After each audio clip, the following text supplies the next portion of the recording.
Good morning, everyone. I would like to begin by acknowledging that I'm coming to you today from Regina, which is located on Treaty 4 territory. Mass's work and support reaches lands covered by Treaties 2, 4, 5, 6, 8, and 10, currently known as the province of Saskatchewan, comprised of the territories of the Nehiyawak, Anishinabeg, Dene, Dakota, Lakota, Métis, and Nakota nations. This land acknowledgement is an act of reconciliation and an expression of our gratitude to those whose territory we reside on or are visiting. We respect and honor the treaties that were made on these territories. We acknowledge the harms and mistakes of the past, and we are committed to moving forward in partnership with Indigenous nations in the spirit of reconciliation and collaboration. Thank you, everyone, and welcome to today's community chat. I am Amber Hanover. I am the new community engagement lead at Mass. Please bear with me. This is my first time hosting a community chat, so if there's any tech issues. But for over a year now, Mass has been holding bi-weekly virtual community chats connecting museum folks from across the province for a professional development presentation from colleagues and professionals from across the province and country. You can view the full lineup of upcoming presenters on our website, and all of our previously recorded chats are available on our YouTube channel. Today, I'm introducing a presentation from the Alzheimer Society of Saskatchewan, Dementia-Friendly Initiatives and Museums. There will be a video presentation by Abby Wolf, the previous public awareness coordinator for the Alzheimer Society, following our introductions. A big thank you to Abby for recording this for us to share. We will also be posting some toolkits and resources on our website, graciously shared by the Alzheimer Society of Saskatchewan. So yeah, welcome to everyone. Thank you for this amount of people joining us today. Thank you for our Mass staff and all the staff from the Alzheimer Society present as well. I will be passing it off to Leslie Quinnell, the Director of Public Awareness and Communications for the Alzheimer Society of Saskatchewan. He is responsible for the communications and marketing of the society and its public awareness initiatives, which includes prevention, dementia, friendly communities, and general health promotion. He has been with the society for the past 5 years.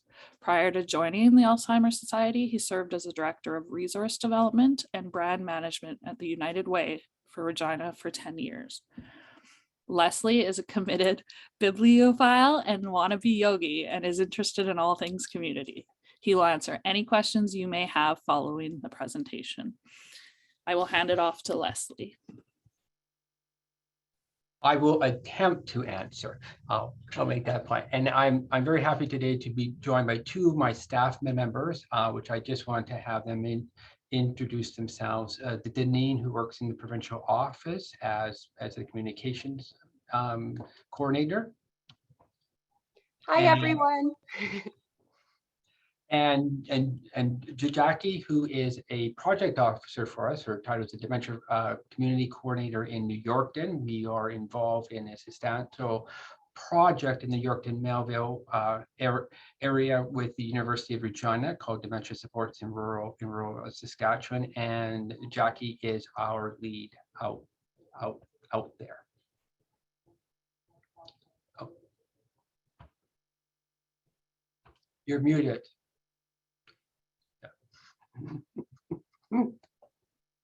The small things in life. Hi, everyone. On that good note, I'm Jackie, and thanks for inviting me. As Amber indicated, Abby, our former public awareness coordinator and expert in dementia-friendly communities, did a presentation for us today, which I hope is both informative and to some extent inspiring. One of the things I would like people to think about, or if there's one number that I would like people to take away from today's conversation, it's 60%. And because 60% of people with dementia and their care partners live in community. They're not in long-term care, they're not in hospital. People living with dementia and their care partners, 60% of them are living in in community.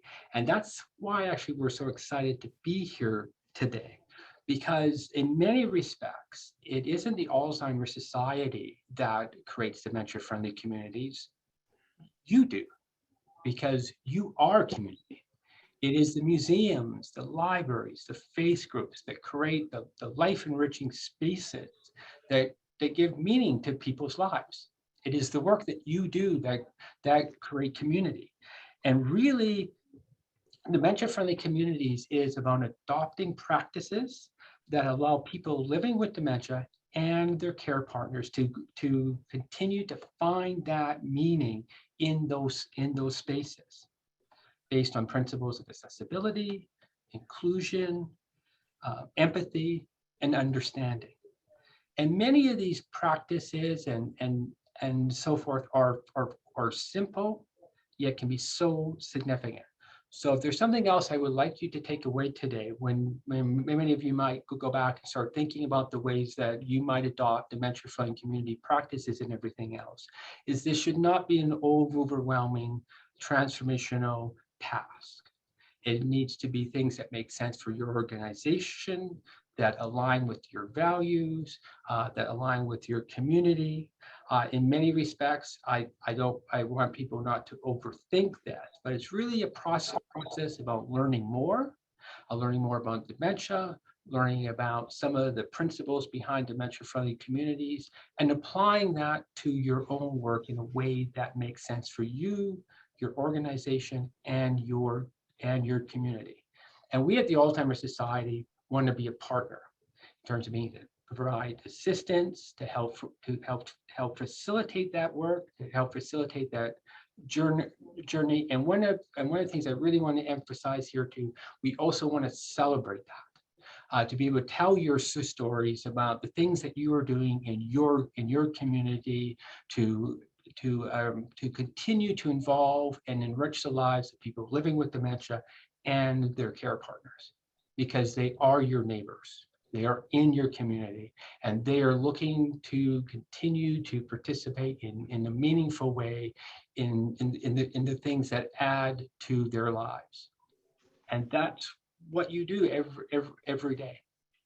So I'm basically going to turn it over to Amber and let Abby do the talking now, because she's actually, unfortunately, she's no longer here, but she certainly is certainly the more articulate one on this. But I'm hoping that everyone takes away from this an opportunity to think about just to think about some of the things that make sense for you and your organization, if in fact you want to start thinking about how to become more dementia friendly.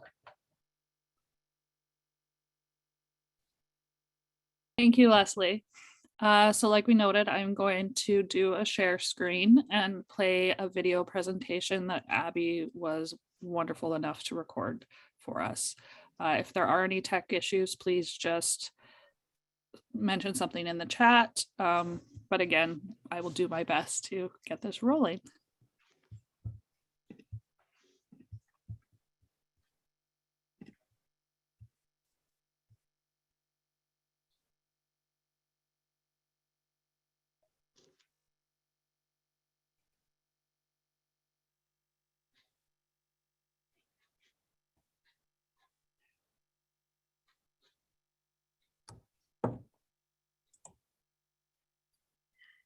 Hello, welcome, and thank you for joining me today for this Dementia-Friendly Communities presentation.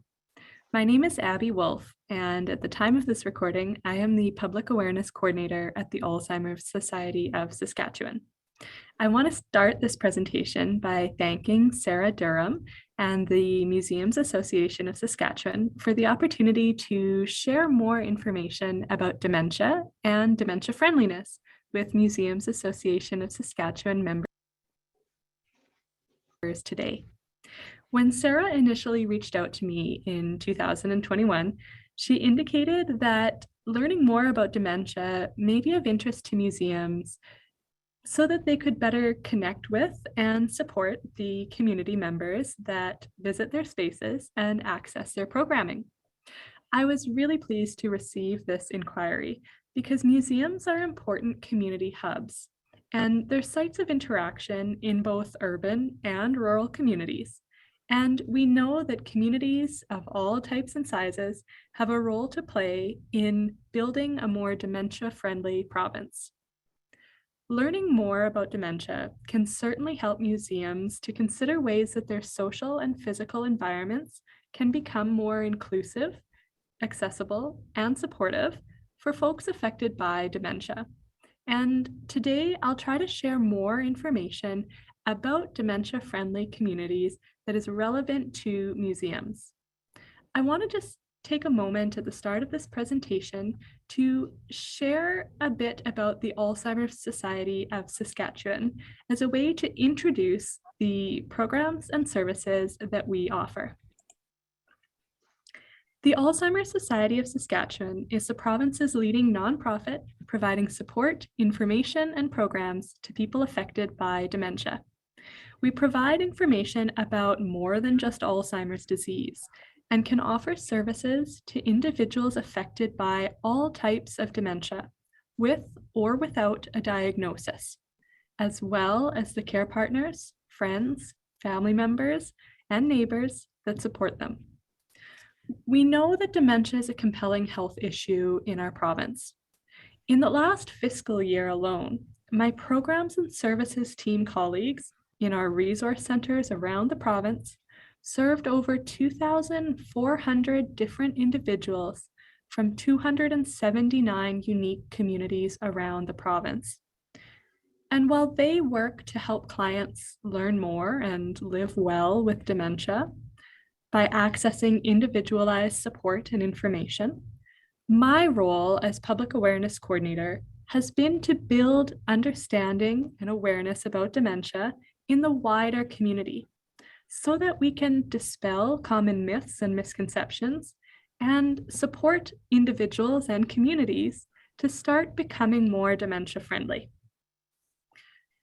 When I discussed this presentation with Sarah, I understood that one of the biggest questions Museums Association of Saskatchewan was hoping to have addressed was about what the main things that museums and museum staff need to know or to keep in mind to help community members living with dementia connect with the museum and its programs. To answer that question today, the content I'll present will focus on two main areas. First, information about dementia and the changes in abilities, behavior, and communication that it can cause. My aim with this is to provide some insight about the impact that dementia can have on an individual's experience in a museum setting, and to share a few examples that will spark some ideas about how social and physical environments can become more supportive, inclusive, and accessible in response to changes that individuals may experience. Along with that, we'll explore more about what it means to become dementia-friendly and the concept of dementia-friendly communities, including ways that groups of all types and sizes, including museums, can contribute to dementia friendliness and can start exploring questions about a dementia-friendly lens through which they can better understand how spaces, cultures, and programming can increase dementia friendliness. I'll also talk a little bit about the resources and learning opportunities that are available to you following this presentation, because it's important to note that we have limited time today and a lot of information to cover. So let's start right away by defining the concept of dementia friendliness. The concept of dementia-friendly communities has been around for a number of years, with initiatives in many international countries, including the United Kingdom, Europe, United States, Japan, and Australia. There are many unique aspects of each country's approach to dementia friendliness, but the general consensus around the definition of a dementia-friendly community is that it refers to a place where people with dementia are supported to live well and participate to the fullest extent possible. Dementia-friendly communities are not limited to municipal boundaries like towns and cities. Groups of all types and sizes, including informal social groups, businesses, organizations, and other places within the community, can become dementia-friendly too. Being dementia-friendly is not about a set state of achievement or a status, but it's an ongoing process of becoming more supportive, inclusive, and accessible for individuals affected by dementia through continuous consideration and awareness. Dementia-friendly communities is distinct from other friendly initiatives because it considers both the cognitive and physical impairments that dementia can cause. Dementia-friendly considerations often have universal applicability, but not everything that is deemed suitable for physical accessibility requirements or for age-friendly requirements is helpful for individuals affected by dementia. Working specifically with dementia in mind, dementia-friendly communities makes sure to address the cognitive challenges that can occur, the progressive nature of dementia, and the role of care partners in supporting individuals. Dementia-friendly communities also addresses the stigma associated with dementia and the associated risk of social isolation that people affected by dementia and their care partners can face because of that stigma. So when we're talking about dementia-friendly communities, why is this relevant to museums? Well, the role that museums play in dementia-friendly communities can be a big one because museums are both an important pillar of community and a community in themselves. Museums have physical and social environments, and they're sites of interaction, connection, and reminiscence, and they provide access to resources and lifelong learning opportunities for individuals in the larger communities that they serve. Museums are able to support someone affected by dementia to remain engaged and connected with activities for longer in ways that are meaningful to them. As places of gathering, museums can welcome in members who are affected by dementia and can also take the awareness and understanding about dementia into everyday interactions within the community. So I think it's important to note here too that when we talk about dementia friendliness, acknowledging the role that museums can play in reducing stigma is very important. For individuals with dementia, stigma of sharing a diagnosis can add to isolation and to the hesitancy to engage in social situations where changes might be noticed, like attending events or programs. Individuals with dementia can sometimes experience uncertainty in the response that they'll receive from other community members when sharing their diagnosis. And that hesitancy or uncertainty can cause them to withdraw. Statistically, we know that 60% of people living with dementia live in the community in their own homes. So by engaging groups like museums and increasing community-based supports and awareness and reducing stigma, we can aim to improve the quality of life of individuals living with dementia so that they can continue to be meaningfully engaged in their communities for as long as possible. We can address some of that hesitancy or uncertainty about the response by ensuring that the community is understanding, aware, and able to respond in helpful ways. And that emphasis on awareness brings me to our next focus of information around dementia and the definition of dementia. Dementia can be understood as an umbrella term that refers to a set of symptoms, but it's not a specific disease in itself. The term dementia is used to describe a set of symptoms that include things like memory loss, difficulty with problem solving, changes in mood and behavior, and problems with language. And dementia as a diagnosis is identified when these symptoms are severe enough to interfere with a person's daily life and activities. When someone talks about Alzheimer's disease or vascular dementia, what they're actually talking about are types of neurodegenerative progressive conditions that affect the physical structure of the brain, causing dementia. What you see on this slide right now is a listing of some of the more common types of dementia.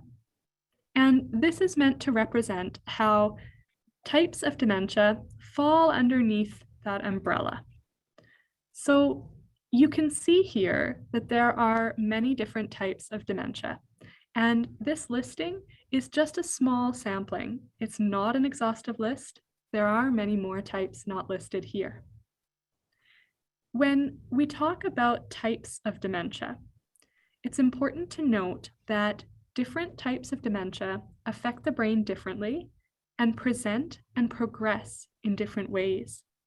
So the differentiation between terms and understanding the difference between terms like dementia and Alzheimer's disease becomes very important in acknowledging that not every person living with dementia has Alzheimer's disease.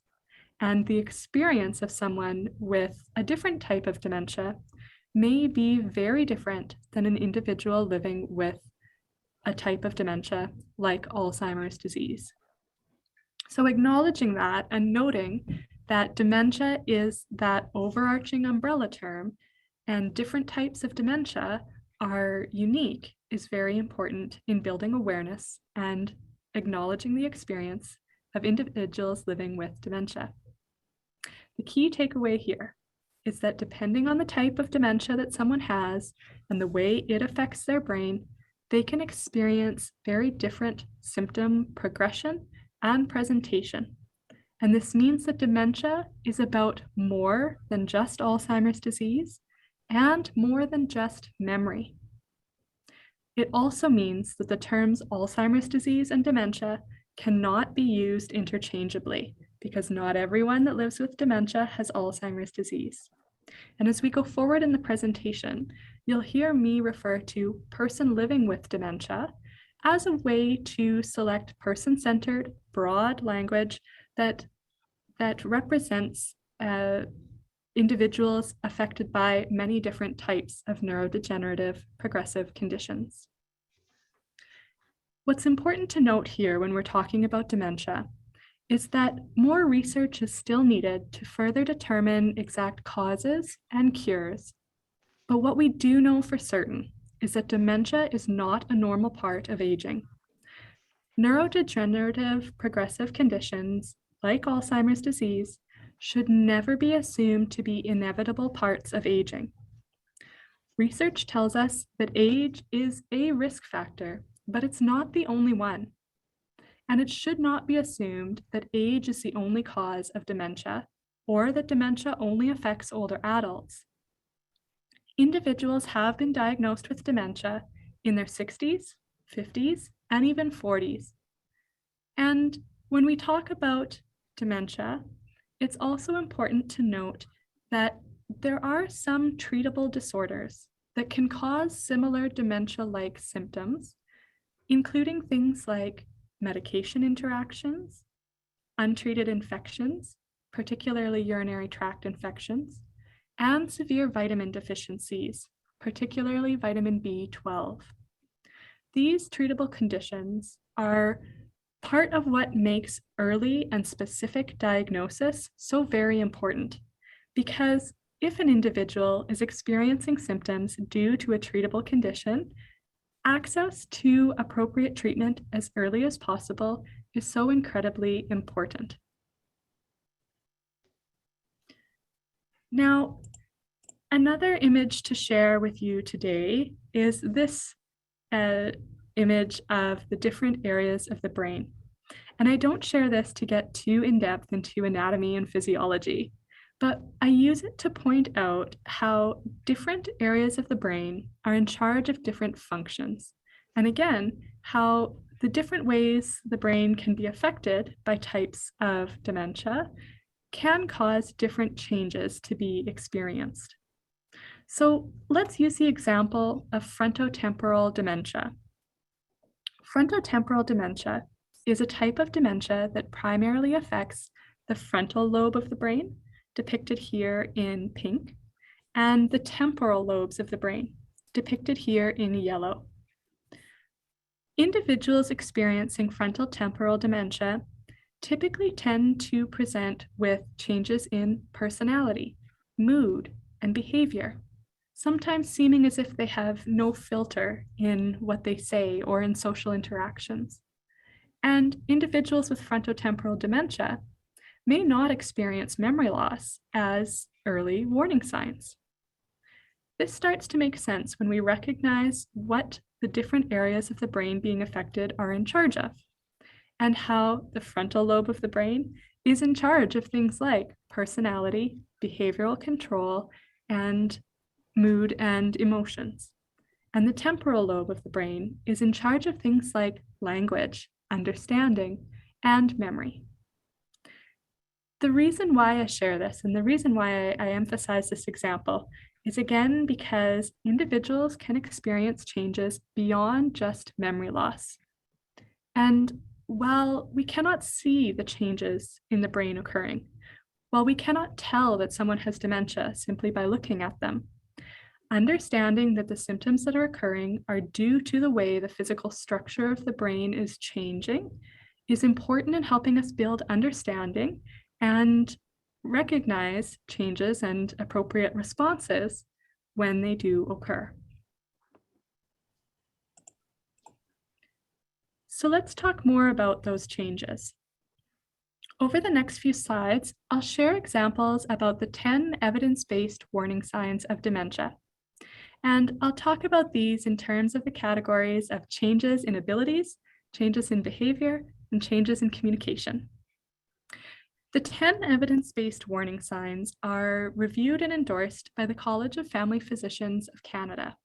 And when I say there are 10, it's important to note that I do not mean someone with dementia will experience all 10 of these warning signs at once.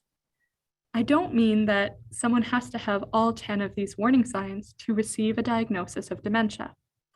In fact, every individual can experience warning signs differently. And the way one person experiences the warning signs may be very different from another person based on what type of dementia they have and their own unique characteristics. Something is only considered a warning sign if it's a change from normal function for that individual. And if an individual is experiencing changes in abilities, behavior, or communication that are severe enough to affect daily life, that can be something that would indicate a diagnosis of dementia. Because of the progressive nature of neurodegenerative conditions, it's also important to note that individuals can experience a variety of different warning signs to different degrees over the course of progression. Becoming dementia-friendly isn't about identifying who has dementia. It's not about being an expert in dementia either. What it is about is recognizing that someone living with dementia is about more than just their diagnosis, and recognizing that if an individual's changes in abilities, behavior, and communication affect their experience in the community, that should not mean they lose connection to their community. Instead, when we strive to become more dementia-friendly, it means that we're intentionally addressing the changes in abilities, behavior, and communication that can be caused by dementia, and we're aiming to ensure individuals living with dementia remain meaningfully engaged.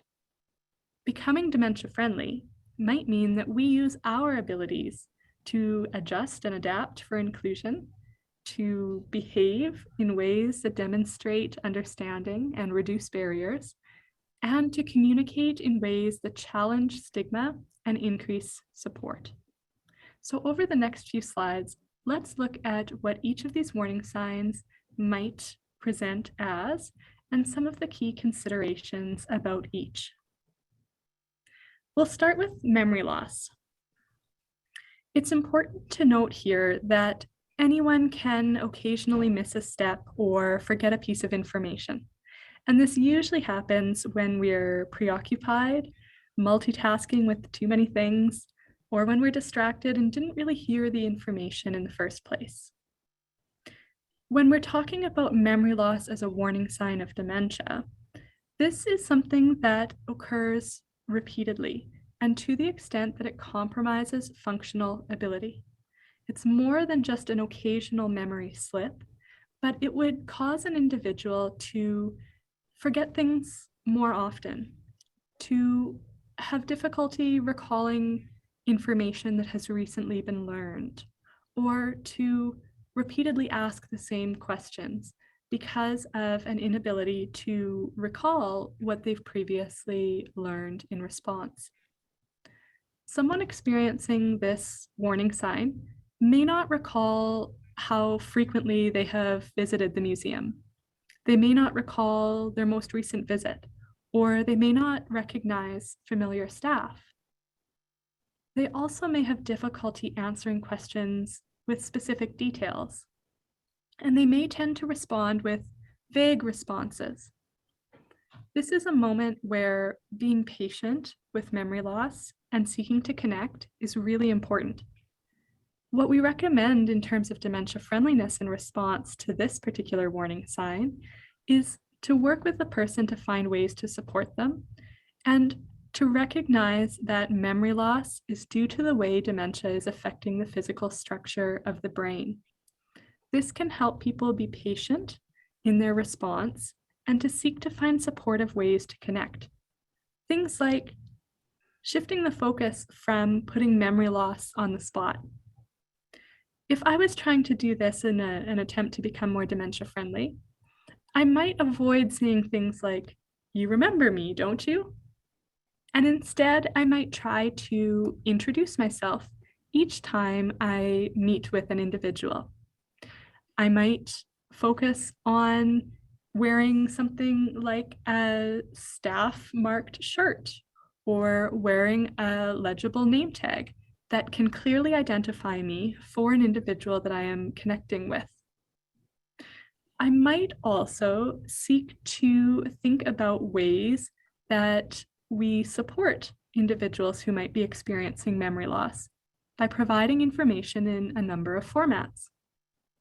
So for example, I might try to ask myself, are there ways that we provide information to individuals, such as written reminders about dates and events, or written notice of membership renewals? Might someone prefer to have an email or phone reminder on the day of an activity or program that they've signed up for, in case memory loss affects their ability to recall that particular event?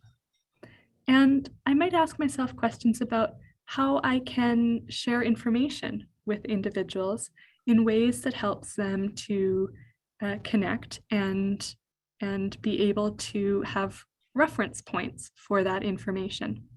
Things like prompting someone to write down the instructions that I'm sharing over the phone while I'm still on the phone with them. And other things to note in terms of responding to this warning sign is how important it is to be patient. Helping staff and colleagues to remain patient when dealing with repeated calls or questions is so important in forming a dementia-friendly response. Another note here is that some people like to use humor in the moment, but avoiding making stigmatizing jokes, such as jokes about sometimers or seniors moments when memory loss occurs, is really important because these jokes can be things that add to stigma and trivialize the experience of people with dementia experiencing this warning sign.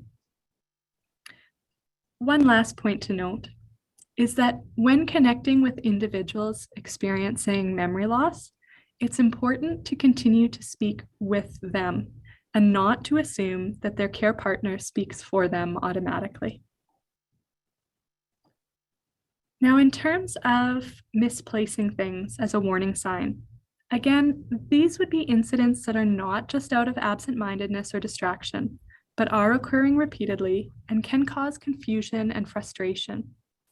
For someone with dementia exhibiting this warning sign, it would be much more difficult, if not impossible, to retrace their steps to find a lost item, because the information would no longer be stored in their brain in the same way to be able to think back through where an item might have been put.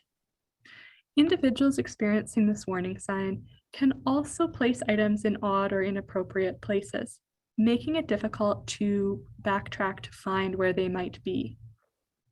And because an individual with dementia may have difficulty recalling where an item has been placed, sometimes they may become accusatory of others because the only logical explanation from their perspective might be that the item has been taken from them.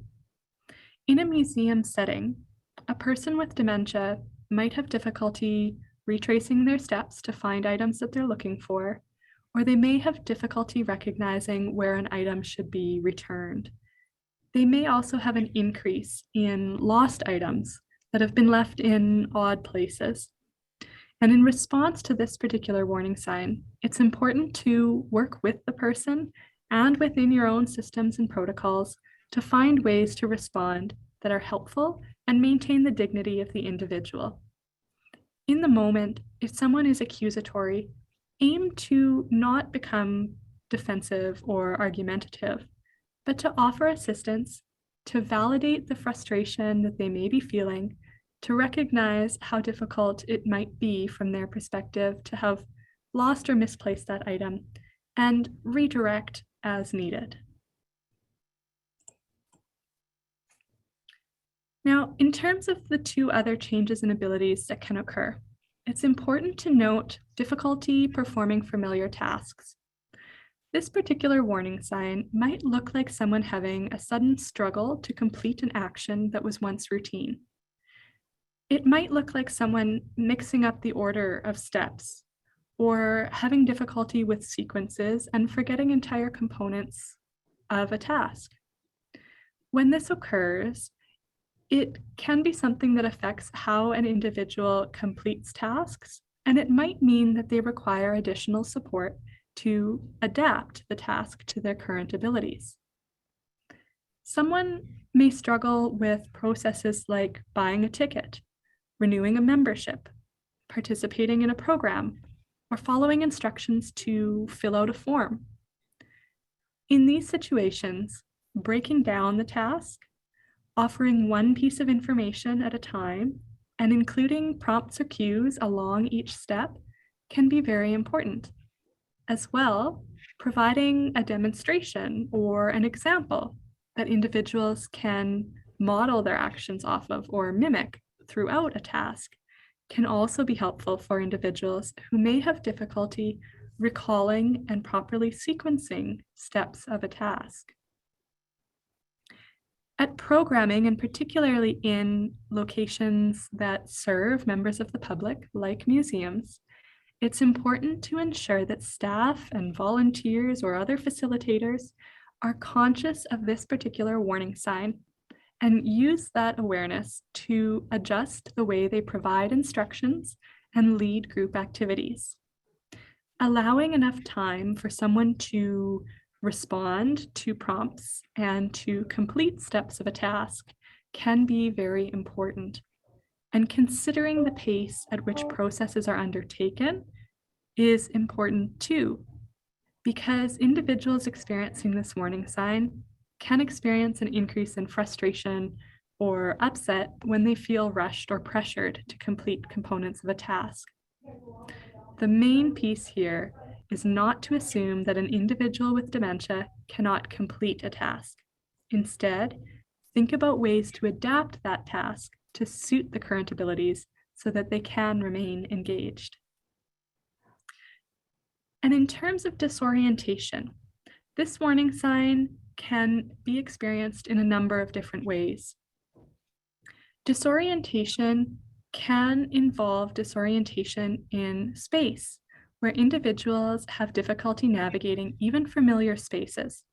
And they might forget where to go to navigate a familiar environment that they've been many times before, or they may have difficulty in recognizing concepts of time, such as the current year or the passing of seasons.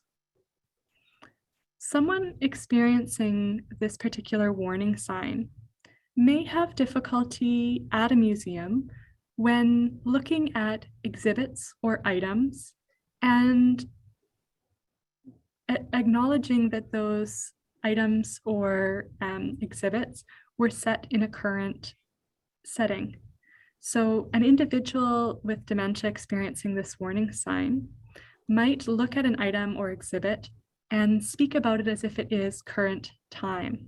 They may look at artifacts or photos and respond strongly or with feelings or emotions that they had felt during that time in history, because from their perspective, it feels like they're back in that time.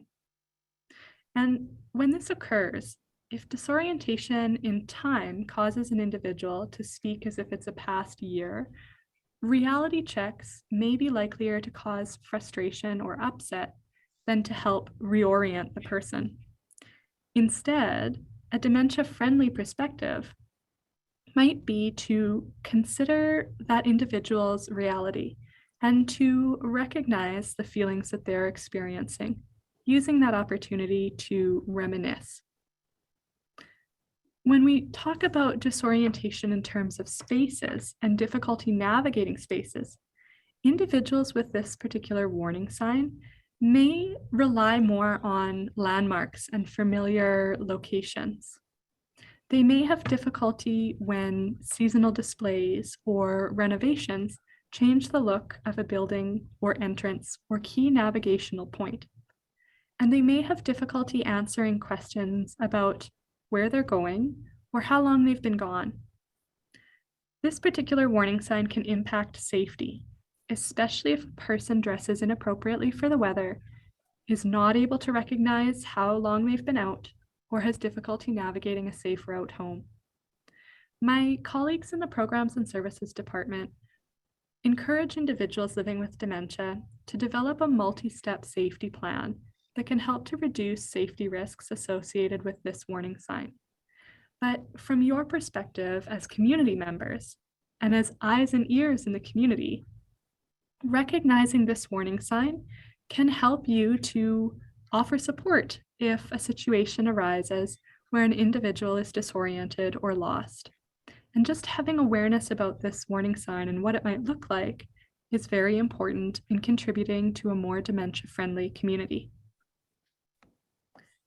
Something to note here as a very simple example is that an individual experiencing disorientation in time and space may require additional assistance to navigate to an item or to find an item that they're seeking. Often I use this example when speaking with grocery stores or retail settings, but it has relevance in a museum as well. And when this occurs, instead of providing verbal directions only or simply pointing to guide the person, it may be more important to accompany an individual to the place that they are trying to go, such as guiding the person to a particular exhibit or item, or using greeters at key muster points when activities are scheduled in your space. And looking at ways that you can help the individual to use navigational aids within the space to move about more confidently.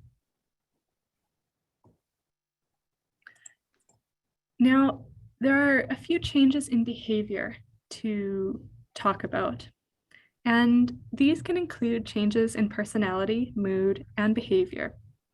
And these would be things that are out of the ordinary feelings of confusion, paranoia, or suspicion that are changes in an individual's normal way of function.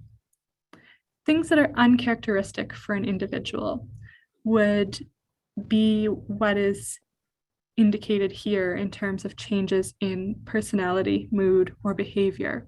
This is very different than subtle shifts in response to things like stress that can come up on a daily basis.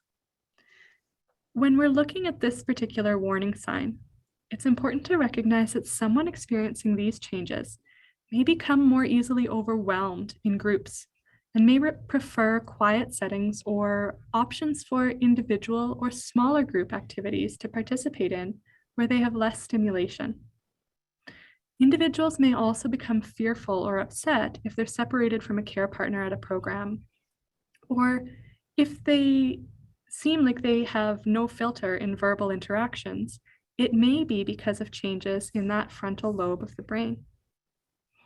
Someone experiencing this warning sign may also have an unexpected reaction to an exhibit or a display, like being more emotional or upset for reasons that seem unapparent to others around them. Understanding how this might be an indicator of types of dementia like frontotemporal dementia and treating the person with dignity is important. And also reminding individuals not to take it personally when these warning signs occur. If someone is suspicious or paranoid or feeling overwhelmed, don't argue with the person or try to reason, but instead remain calm and try to understand what might be influencing their response.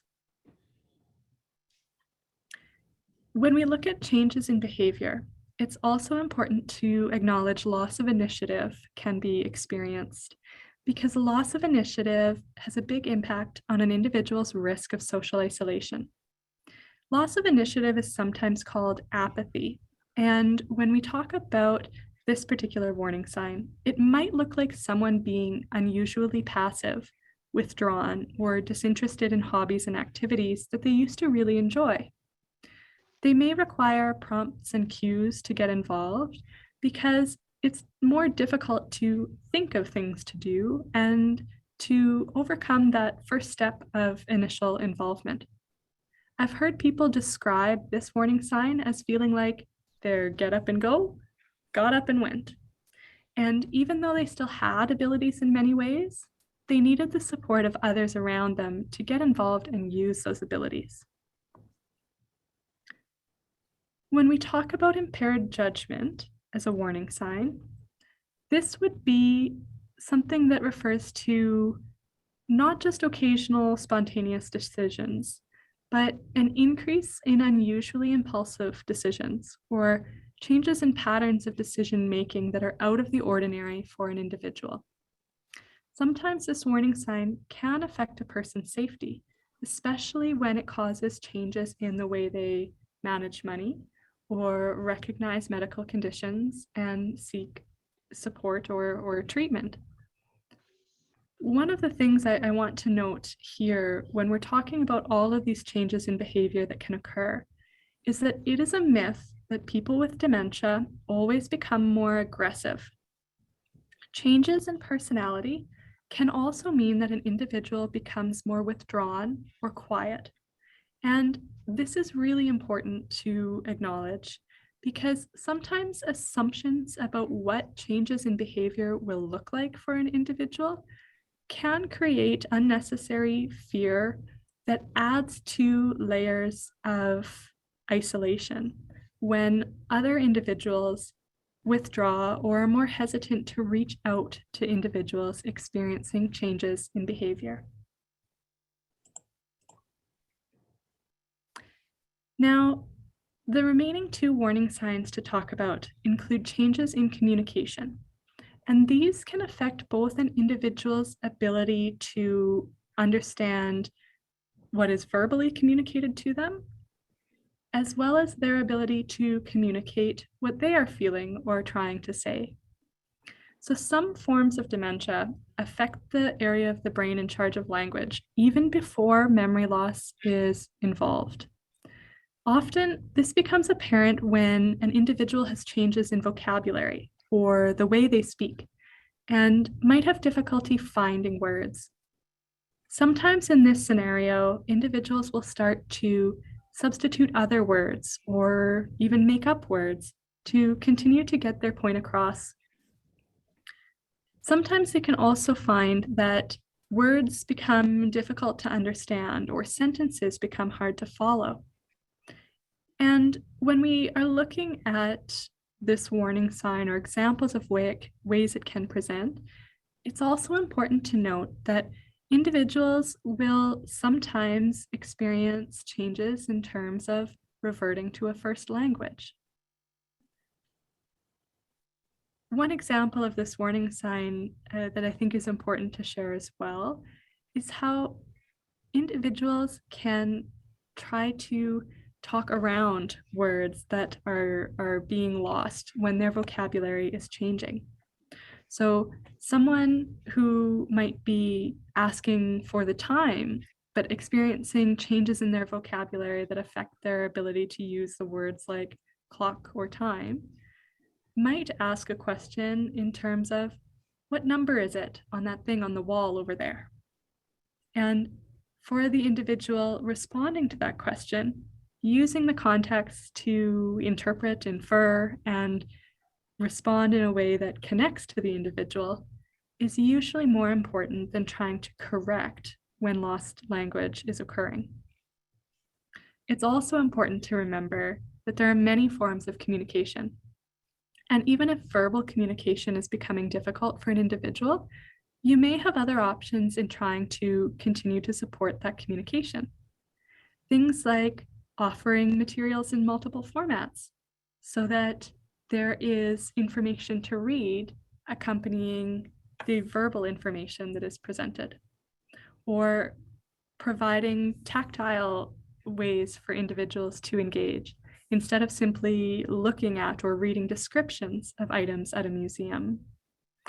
And another important piece to consider when trying to support communication is that often body language and the ability to interpret facial expression and tone of voice is often retained longer than the ability to interpret specific vocabulary.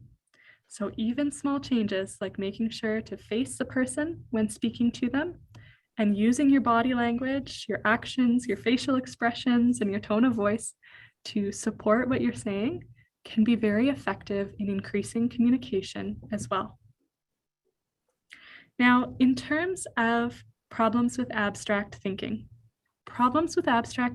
can be expressed in a number of different ways, and it might cause an individual to have difficulty with concepts like sarcasm, or have difficulty understanding turns of phrase and slang language. Individuals experiencing this warning sign might interpret language much more literally. They also may have difficulty understanding symbols that are used in place of words, such as on signage, or they may need assistance in understanding what coins add up to a certain dollar value. When we consider this particular warning sign, it's important to note how small changes, small but intentional changes, can make a big difference in helping to connect and support ongoing communication.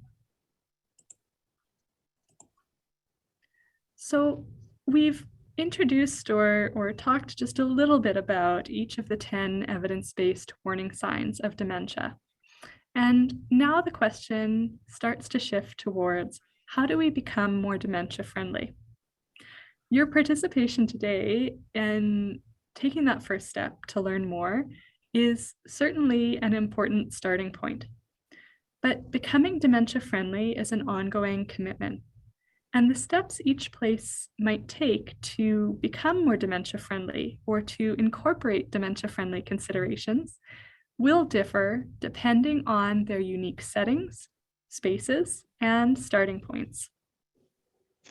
Some of the key supports or enablers of dementia friendliness that people with dementia have identified include efforts to increase awareness and challenge stigma, support to continue utilizing routines and consistent patterns in the community, confidence in the response received when choosing to self-identify as a person with dementia, and aids in the physical environment. So in my remaining moments of the presentation, I'll share more about the social and physical environment considerations that can increase dementia friendliness, so that if you're thinking of becoming involved or ways that your museum may be able to start improving dementia friendliness, you can use these ideas or examples to draft out an initial plan of action. When we talk about the social environment and becoming more dementia friendly, some of the considerations that might be helpful include thinking about ways to provide information for staff and volunteers, such as incorporating information about dementia and dementia friendliness into onboarding processes, or providing in-services and learning opportunities for staff and volunteers. As well, consideration of ways to incorporate dementia-friendly communication strategies into daily interactions can be important. Things like requesting a copy of the dementia-friendly tips for customer-facing staff and sharing that with individuals who work at or volunteer within the museum can be one way to start improving dementia friendliness in the social environment by reducing the use of stigmatizing language and improving the ability to use communication strategies to connect with individuals with dementia. As well, adding a dementia-friendly lens to programming, materials, and policies can be important in helping the social environment to become more dementia-friendly. And this can include things like asking, are our current programs able to adapt to the changes in abilities, behavior, and communication that can occur? Do the target audiences of our programming experience barriers to participation because of dementia? And are there ways we can better welcome and learn from lived experience to help identify priorities, barriers, and potential opportunities for improvement? When thinking about the social environment as well, it's important again to note that impact that stigma can have, and even small steps that seek to encourage public awareness and advocate for dementia-friendly communities within the local community can be incredibly important in helping to shift some of the fear, myths, and misconceptions that can be caused by stigma associated with dementia. Now, when we look at the social environment, it's important to note that the physical environment can make a difference as well. When we talk about the physical environment, it might involve aspects of both the indoor and outdoor settings. And to start assessing a museum's indoor environment or outdoor environment and identifying options for improvement, tools like the indoor or outdoor checklist that is available in the Alzheimer Society of Saskatchewan's Dementia Friendly Communities Toolkits can be useful for providing a practical starting point for conversations about dementia-friendly physical environments. And some of the changes that communities or museums may incorporate to address their physical environment might look at signage in terms of its placement and its design or format. It might include considerations for surfaces or landmarks or lighting within spaces. And when we're looking at any of these considerations for physical environments, what's important to note is that we're developing this dementia-friendly lens that helps us identify where barriers or challenges might be caused in the physical space. And not every aspect of the physical space needs to be addressed right away for it to make an impact on dementia friendliness. sometimes using that dementia-friendly lens to identify future renovations or to guide the decisions around future signage design or furniture selection or exhibit placement can be important as well.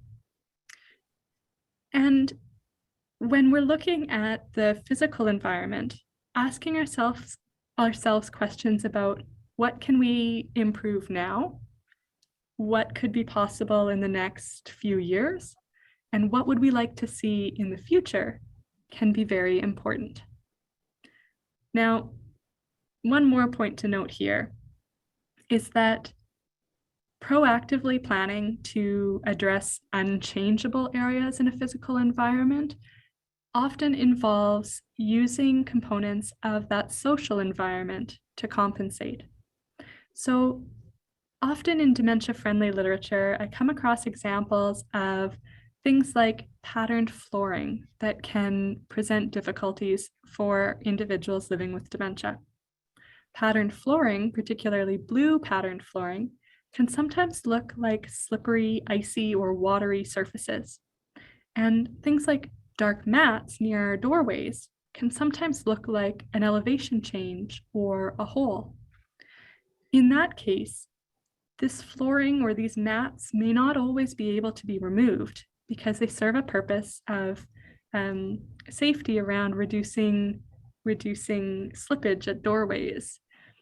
And what we need in that case to ensure that people with dementia don't experience barriers to accessing that physical space is for the social environment to step in and compensate for that challenge in the physical environment.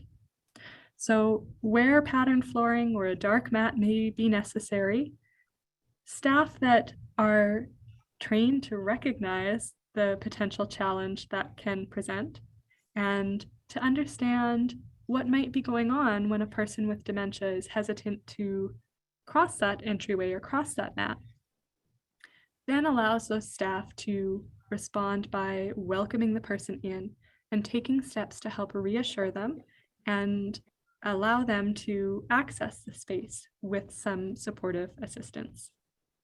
So that small example, I think, points out how there are considerations for the social and physical environment, and we have to really think about both when we're starting to become more dementia friendly.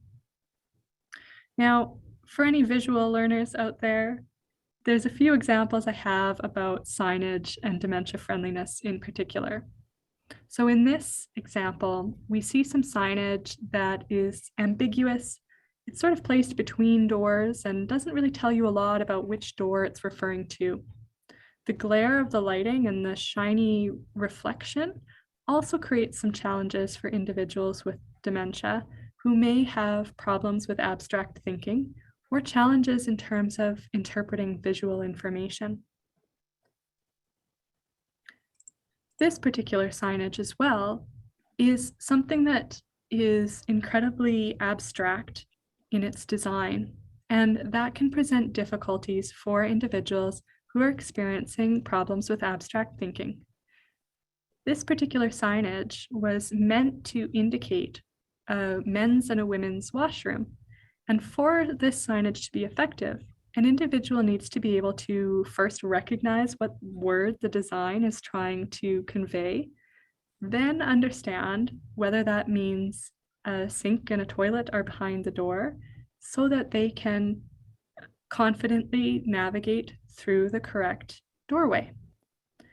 More dementia-friendly signage might have instead included key and clear words to communicate what is behind the door, may have used more familiar symbols, and may have been placed on the door so that it was more identifiable for an individual. But this particular example of signage may not have high enough contrast or visibility between the dark color of the door and the dark signage. Whereas something like this example may present more easily visible information, making the signage more effective for people with dementia. Now, as I come to the final few moments of my presentation, I want to acknowledge ways that you can get involved in becoming more dementia friendly. And first and foremost, to acknowledge that if today's presentation has identified warning signs or changes that you recognize in yourself or in others, contacting the Dementia Helpline is one way for individuals to access support, ask further questions, and connect with information to help them learn more and live well with dementia. Additionally, anyone and everyone who attended today is invited to become a dementia friend to continue learning more in a convenient and simple way. Dementia Friends receive an email newsletter to provide practical tips and strategies and examples similar to what I've shared today that can help them understand strategies to use in their everyday interactions.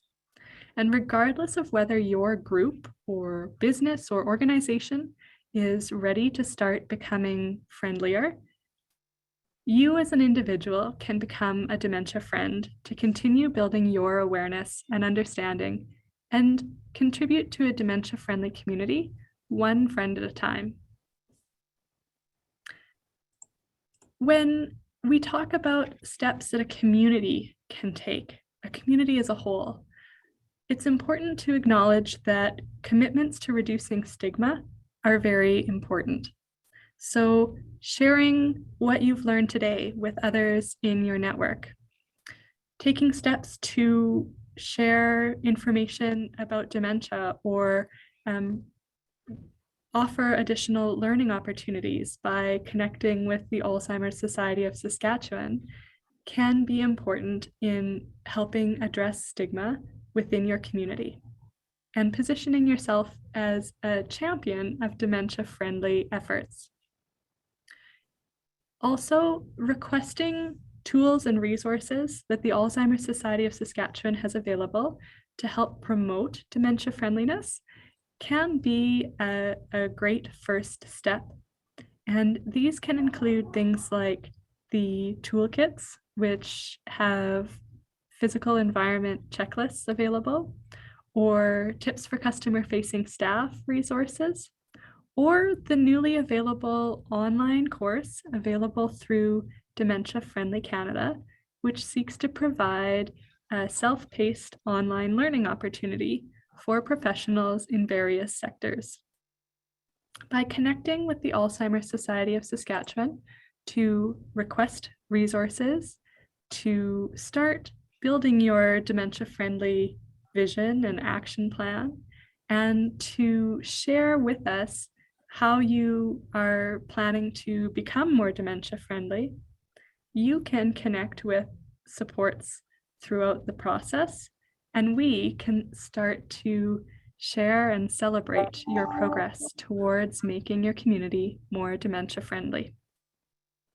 I hope as you've connected with the information today that this provides you with some initial inspiration and ideas about ways to become more supportive, inclusive, and accessible for individuals affected by dementia in your province and your communities.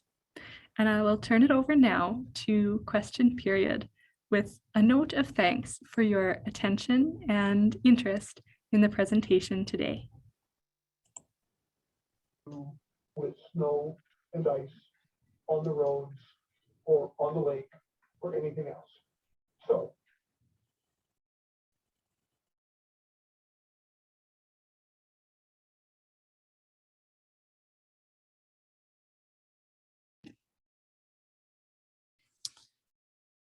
A big thanks again for sharing that video presentation. I would ask if anybody has any questions to see if Leslie, like he said, will attempt to answer them. You can either unmute yourself or present yourself in chat.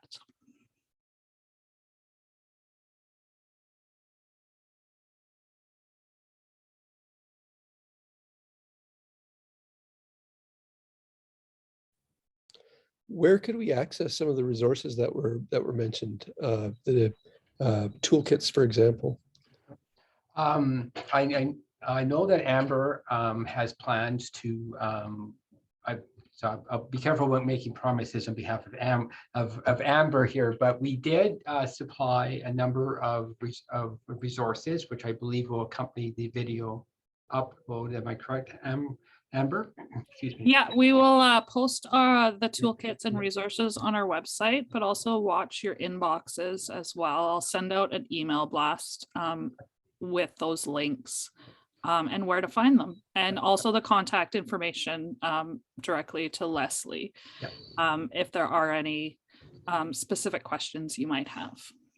So just on that material, just so that we included a couple of toolkits. They're not ours. They came out of the United Kingdom, but they are really great resources. Many of the rest that are provided are Alzheimer Society materials and resources in terms of, and if I could stress in particular, in terms of around meaningful communication tips and the rest of it, because that's usually one of the first steps that organizations and staff can easily adopt, is learning how to engage in a more meaningful way people living with the dementia.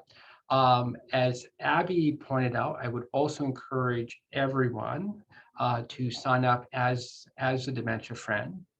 And as well, if any of the organizations over time want to reach out and have an individual discussion or conversation about resources or possibilities, we are very happy to engage with that as well. Just a question, Leslie, how do you go about signing up as a friendly dementia friend? Within the actual sheets themselves, now I'm going to rely on Denise's memory, not mine, but in actually one of the sheets, there's actually a link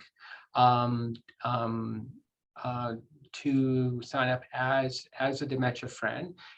If you can't find that, you have other challenges with that, just email me. We'll send you the relevant information, and it's an easy thing. Just sign up, and what will happen is that two things. One, just so that you know, you will get our general mail that we send out to all Alzheimer constituents, but you also receive special communications as Abby indicated as well.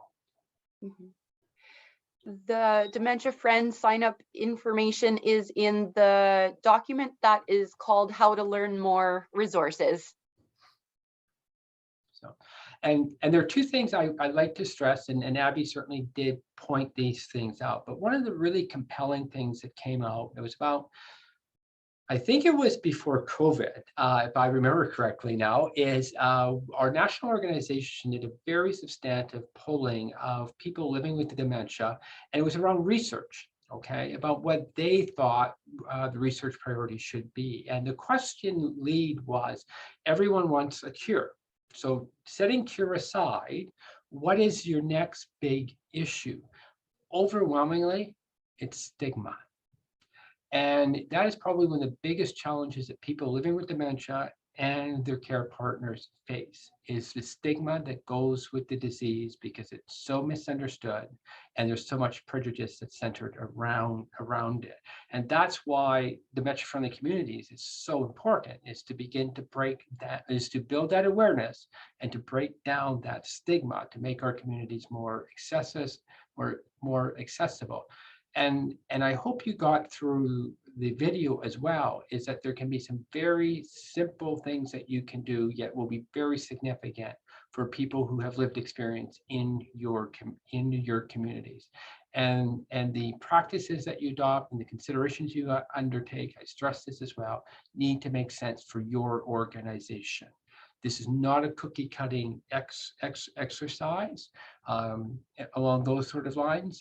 So I just want to encourage you to think about this within that context as well, in terms of just how much stigma there is out there, and how a few simple things on behalf of organizations like yours can make such a significant difference in the lives of people living with the dementia.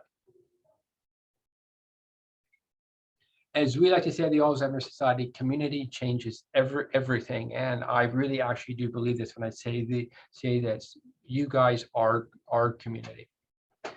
In terms of the activities you do, in terms of the services to provide, the spaces that you create, you actually turn community from an abstraction into a reality. And we like to be able to make sure that as many people with the dementia can continue to find the meaning that you guys create every day inside of your communities. I do have a question here on chat. I do. Yeah. I'll read it out loud here. Museum specific question. Never thought of artifacts triggering people to forget the year. I think that may explain a number of visitors who have seen many items they remember from their youth, who then attempt to pick up and handle those items. How do you address this without upsetting the visitor, but also preserving the artifact? If there are strategies, and I would encourage you to go through some of the some of the material that we provided in terms of the meaningful engagement of people with lived experience. I recognize that it can be a challenge at times, but by actually learning some of the techniques and some of the understanding, you will build your capacity to deal with this. And I have to admit, one of the things that we often talk about is everyone with dementia experiences dementia differently. So is there a strategy or a series of tips that I can provide that would 100% provide you with the means of never having to have a bit of an upsetting or confrontational experience? No, I can't say that I do, but there are strategies and considerations in the materials that we're providing that would be able to give you better capacities to be able to deal with those situations in a more effective way.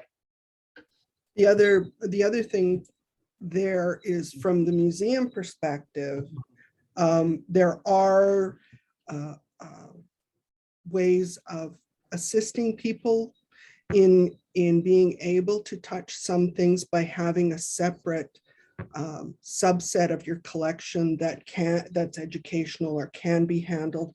I know that there are many museums that create reminiscence kits that where they have things specifically on topics like household, with things that are handleable that people can hold on to, or things like horse harness, because there's nothing that feels quite like that. And so for people who grew up using that, just being able to hold it is very, very impactful on how things then rearrange in their brains. So there are things, I think, if you have questions about that, you can always get a hold of Sarah, our museum's advisor, for more information on those specific museums questions.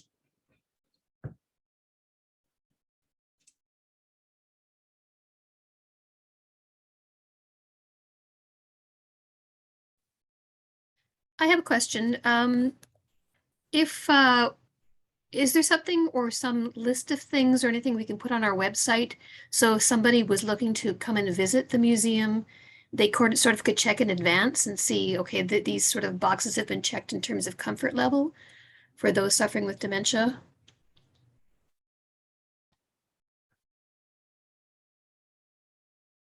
Well, I guess I would turn that slightly back to you in terms of once you've gone through some of the material and built a knowledge base. I would certainly encourage in terms of where, for example, just of where you felt as an organization, we now have these competencies and we've made these changes, and this is what we've done. And to put that on your website, I think would be a very good thing.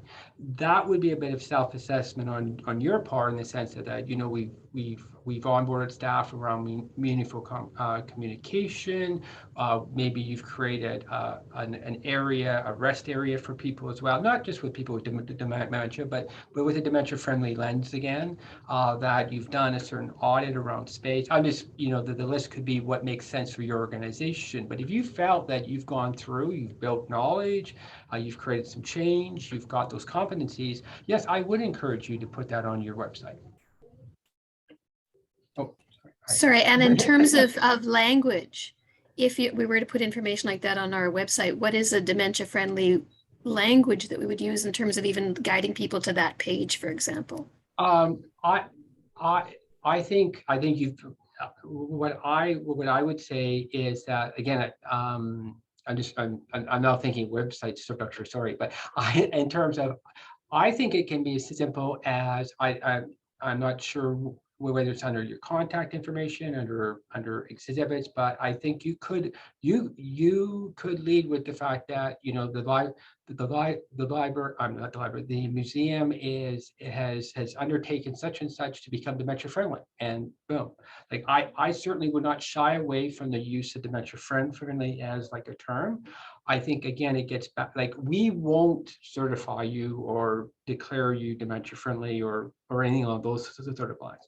But it's really for yourselves to say, we've done these things and along those sort of things, and to make some case on your website, and I don't know where that would be, that would make sense for you, that we've undertaken these changes that we believe have made our museum more dementia friendly. And we welcome people, and this would be my point, would be proactively say that we welcome people with dementia and their care partners.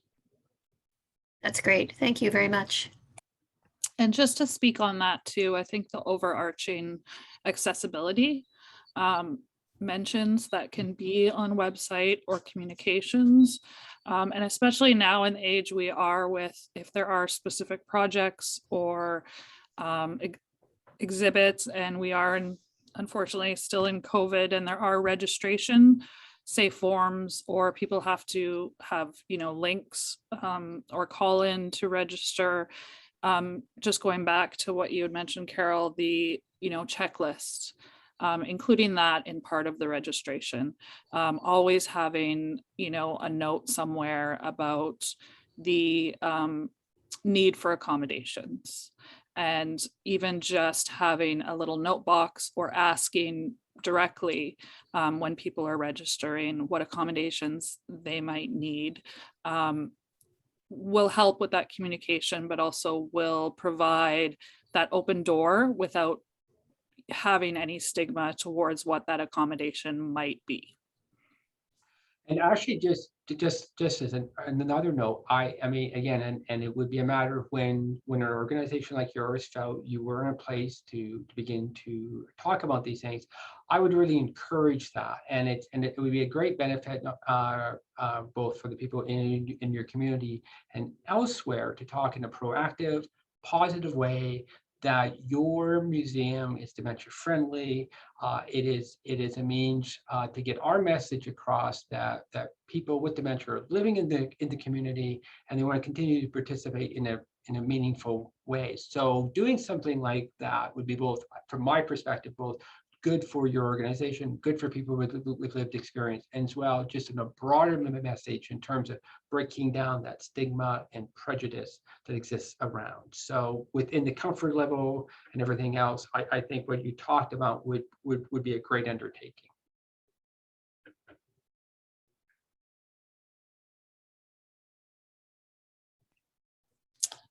Well, again, thank you so much for participating in this presentation.